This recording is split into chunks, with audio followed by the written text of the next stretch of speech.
السلام علیکم، آپ دیکھ رہے ہیں پاک ایکسکلوسیو ٹی وی۔ اگر آپ نے میرے چینل کو سبسکرائب نہیں کیا تو کریں، اس سے میری حوصلہ افزائی ہوگی۔ گزشتہ چند روز میں کراچی میں آگ لگنے کے واقعات ایک سے دوسرا سے تیسرا اس طرح چل رہے ہیں۔ سمجھ میں نہیں آ رہی کہ اس کی وجوہات کیا ہیں، لیکن اگر آج کی بات کی جائے تو آج ایک دن میں 4 جگہ آگ لگ گئی۔ سب سے پہلے جھگیوں میں لگی، اس کے بعد جو ہے پی ایس او کے پمپ پہ لگ گئی، اس کے بعد پھر جھگیوں میں آگ لگ گئی، اور آخر میں ابھی تازہ ترین یہ خبر آ رہی ہے کہ کورنگی کی ایک فیکٹری میں ایک بار پھر آگ لگ گئی۔ سوال یہ پیدا ہوتا ہے کہ ایسی کیا وجوہات ہیں جو آگ ایک کے بعد ایک لگ رہی ہے؟ موسم، یا پھر جو ہے لاپرواہی، یا ایسا ہے کہ ہم لوگ احتیاط بالکل نہیں کر رہے؟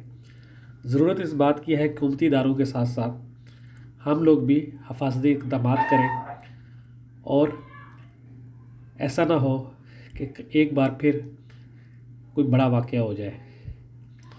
یہ دیکھیں، یہ کورنگی میں جو ابھی تازہ آگ لگی ہے، ہر طرف یہ کہا جا رہا ہے کہ اچانک آگ لگی، سمجھ میں نہیں آ رہی کیا ہوا۔ اس پر حکومت کو بھی سوچنا چاہیے اور عوام کو بھی۔